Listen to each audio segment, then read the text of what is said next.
All right, video log for Valentine's Day 2023. So my jegs order came in and I got the splash ring that goes inside of the Ford 9-inch. So I put that inside, reused the new to me seal, this green thing here, tapped that in, made sure that the spring was inside, used some assembly goo, which is like a waxy paste to try and keep things from falling out. I put in the old squarish O-ring. It's old, but it's never been run before. It just sat there for 20 years. So it looked like it was in good condition. If it leaks, I have a brand new one waiting that's the round kind. But put some assembly goo on that, and to make sure it's not going to roll. It can't roll because it's square, but it's in there. It's in good condition. This thing went back together with a 12 thousandths shim on here, and it's like 12 or 13 thousandths on the shim, and then the backlash I was able to get to 12. And this is the gear pattern that I'm going to live with.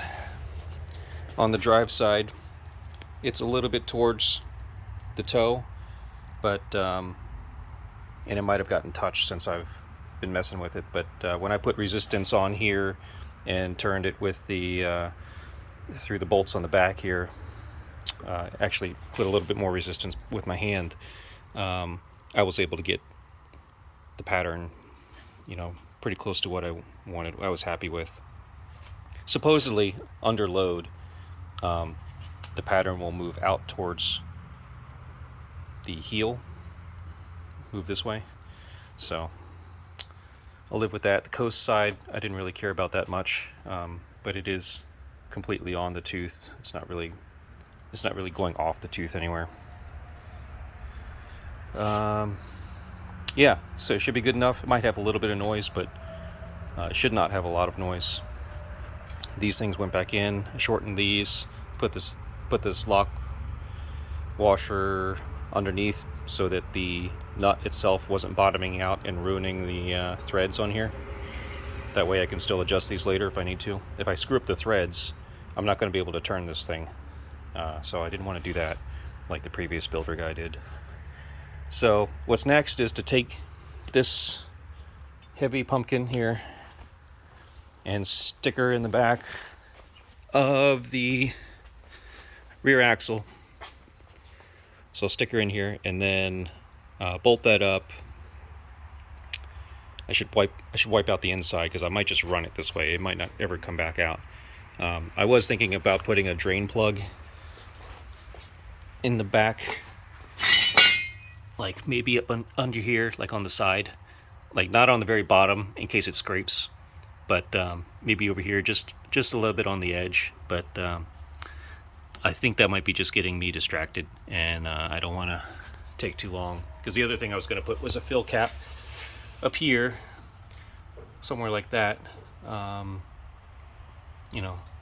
I think it would be a nice thing to have, but not really necessary, because I can take the back off if I need to, and the third member I have already has a fill port, which is like an NBT type of plug fitting where I can do the fill, and it actually gives me, it serves two purposes. It's the fill level, plus it's at the right height where if it spills out, then I know I've filled in enough.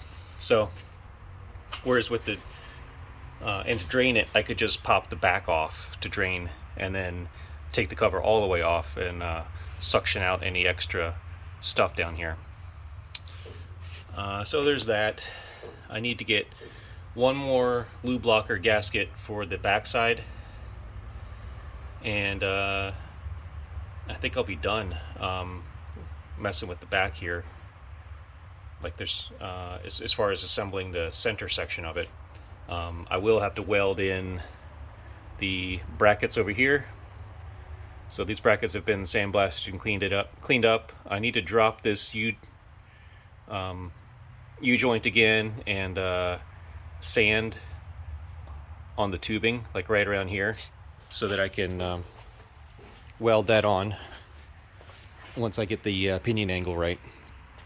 So yeah, this area around here needs to be welded. So there's that. What else is interesting?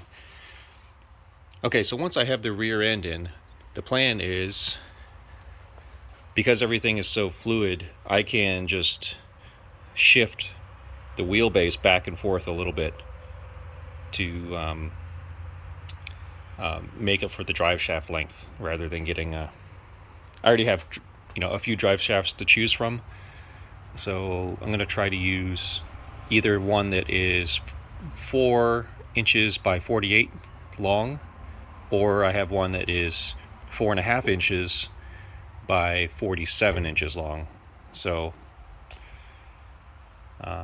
because I have the longer yoke on the center section now, I'm going to have to move the... I'm either going to have to use the shorter drive shaft or push this back an inch. And I think I want to save that shorter drive shaft for if I upgrade to a 4L80E, which I was able to pick up last week. So I'm going to keep that as a backup, and I'm going to run this until it goes all neutrals, and then we'll see what to do from there. I might put a shift kit in there. My friend told me to put a shift kit in here, so thanks, Mark, for the guidance on that. I'll probably do that, and then I'm not going to mess with it too much. I'm not going to fully build this thing or upgrade it.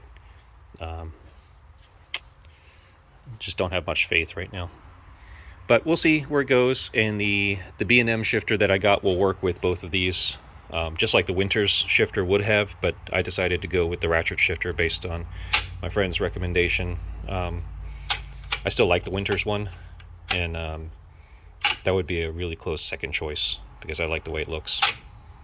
B&M is a little bit slimmer, so we'll see what happens if I might need to cut this down a bit for an idea that my kids are begging me for, which is a third seat, where I might be sitting kind of higher up and in the middle. So we'll see where that goes, because right now the drive shaft is going to be like right here, so there's not but a few inches to save, but that might be all I need. It would be cramped kind of like a Lotus was, or the Fiero, where my head is near the top, or even the 3000 GT, my head touches the top in that. So it's not going to be a safe car.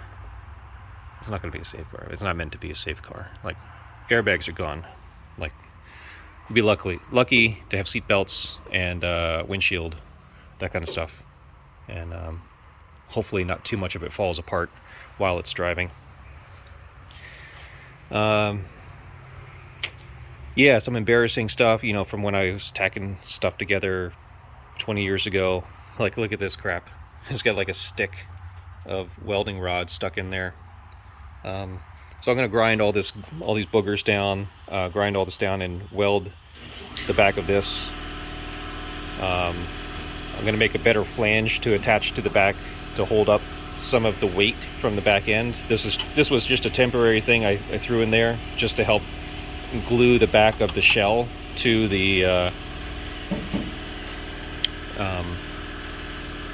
tube frame here. I was about to say roll cage, but tube frame. Because I want all the weight to be on the tube frame, and the shell is just kind of along for the ride. But there was a lot of weight coming down from this glass hatch and the glass here, and pretty sizable, like, wheel well chunks. There was a fair bit of weight for an import. So yeah, I need to kind of bracketize that and stick it on the back of this thing. And what else? I might have to trim a little bit more to clear the tires. I think especially down here. I think I need to trim this. In any case, I need to trim this. But if I have to move it back another inch, I'm going to be really close to where the back of the taillight comes in. So that'll be a little interesting. I'd like to try and keep the stock taillights the way they were, and but the actual wheel might be coming in a little bit like this. I might have to move it back a bit. This is going to get probably done in with some kind of sheet metal. If not sheet metal, it might be kind of blended in, might blend in the curve, and then some sort of like vent or like a angled piece this way, so that it kind of angles into the tire where the tire is sitting, because the tire goes in a little bit, but you know, a lot of it is sticking out here. I think about 6 inches of it was sticking out with the axle housing that I got. So it's not fully outside like in a rat rod. It's kind of half and half. And so if I need to put some kind of fender up here, it can just kind of go over, like a little bit of an over fender glued on the outside. And maybe, you know, there might be some influence coming in from like a, you know, stuff I've seen on Pinterest and Rocket Bunny and the Liberty Walk guys, what they're doing with the kind of the back side of the tire being exposed as much as I can. I'd like to have as much tire as I can exposed without, you know, having to do too much body work. All right, well, that's it for this update. And what else came in today with jegs before I go? So I remember where I put things. I have jegs gave me some stickers. Got the Felpro exhaust gaskets. Those were here last time, but I got head gaskets in. I got 2 of these. This is just poking out a little bit, but get 2 of these. So that's good. I'm gonna put it up here for safekeeping, get it out of the way, and then same with this guy, get it out of the way. And then I got the cam up there from Mark, and I got some replacement wires here. The only reason I went with yellow, it was like $3 cheaper, and maybe $5 cheaper than the black. I didn't want red really. I got this water pump. Supposedly my friend gave me a Messier water pump for the LT1, but no one can find it. So I just went and bought this one because this one had pretty good ratings. It's cheaper than the Messier.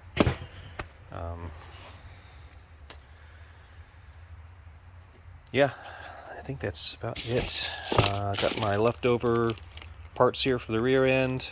I also reused that nut. You know, I reused the O-ring because it's never been run, and I also reused the nut because the nut was also supposedly new, and so even though it had been installed, it never actually like ran with it. So, you know, it just sat for 20 years installed. So I did put Vibratight. This has like red Loctite installed on it.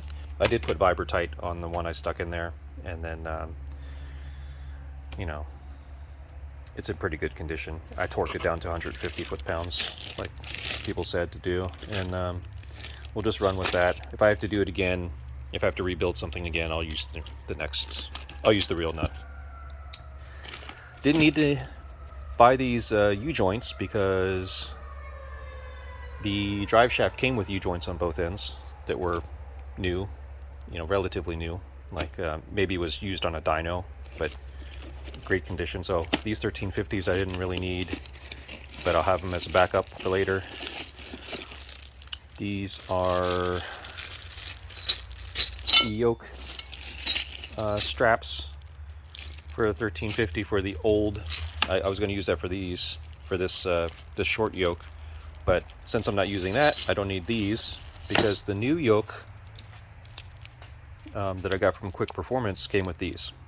So I'm going to use these, and these should be stronger than the strap kind. They're definitely heavier. I think that's it. Got some like eBay de-pinning tool set. I think this was like the 170 piece version. Came in this little case. Alright,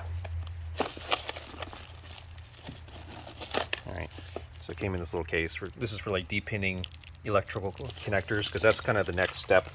After I get the rear end positioned, I want to pull the engine out and get it started. and I'm gonna have to do some wiring. So that's that. Got the cable for reprogramming the computer. This is the ALDL cable. Came with a CD. It's from aldlcables.com. Got some OBD2 wiring harness kind of things. Got a couple of these. These came from like, it's not Kazakhstan, but it came from like some crazy place overseas that you would never think stuff would be shipped from. It's got Chinese writing on it, but it was something weird that I've never received shipments from before. It's one of the stands, pretty sure, but who knows? It was a little weird. What else is going on here? I also got this guy. This is a three camera probe. So I had an old $20 USB probe, but it doesn't really work with my new phone. It doesn't work with like USB-C phones, and I didn't want to get like the little adapter thing. And so I ponied up for this guy. It was a little bit expensive, but it had really good reviews, and it had a much clearer picture, and it's an all-in-one unit. So I don't need to have a phone with an app from China that's spying on me.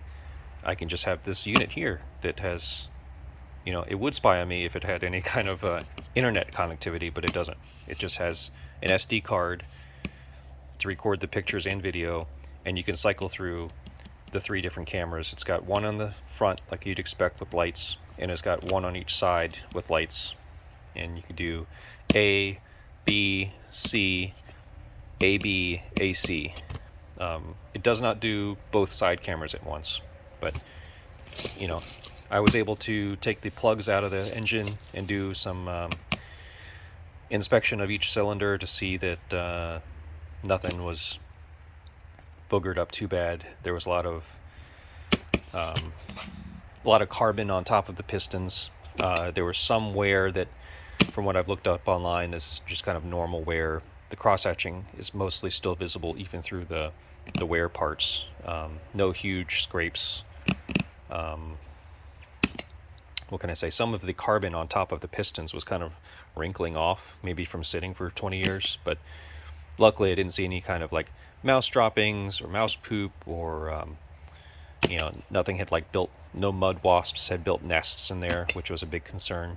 I had it taped up with masking tape, but over the years that just kind of disintegrated away. And this was what this bought me. It bought me time, because now I'm not so apprehensive as to just fire up the engine, maybe cycle it around manually a few times to get the oil done.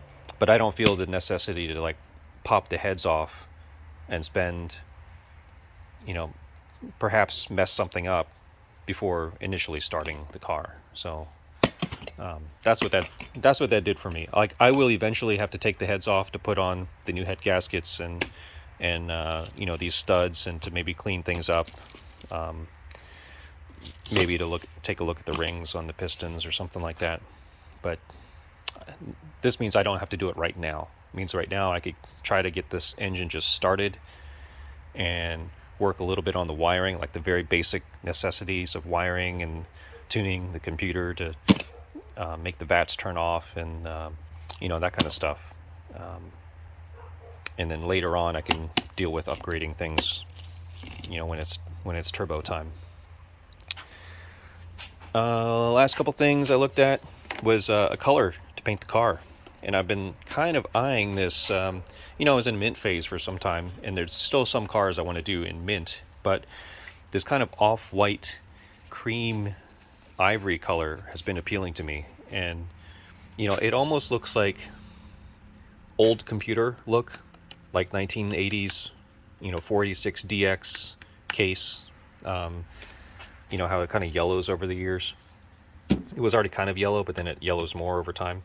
That's kind of what it looks like. The camera really can't pick up how this looks. It looks, between the camera and my screen, I can't really, in the artificial lighting in here, it doesn't really pick it up.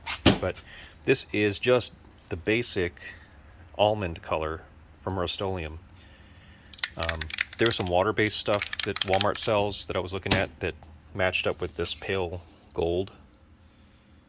It's like that water-based stuff they're trying to push on people. But I figured this, I could even get this in a gallon, I think, and spray it myself. But this almond color's been around for so long that I could find it anywhere to touch up the car. And I think I'm just going to go with that. You know, it looks pretty close here. In the Walmart where I got this, or the Lowe's, it was matching up with this Netsuke looking thing. He was matching up with that more. You know, it's a little different because this is flat and this is gloss, and it's twilight. It's like sunset hours right now. But I think I'm going to try this to replace all the blue on there. And then the exposed chassis parts and maybe even the roll cage might be just getting kind of a black color. Probably flat black for the stuff that's up front. And then maybe the roll cage might be, I might do like a hammered black instead of this hammered silver. I'm not sure yet. But I'm going to try that out. That'll be exciting. A little inspiring. And now I think that's it for today.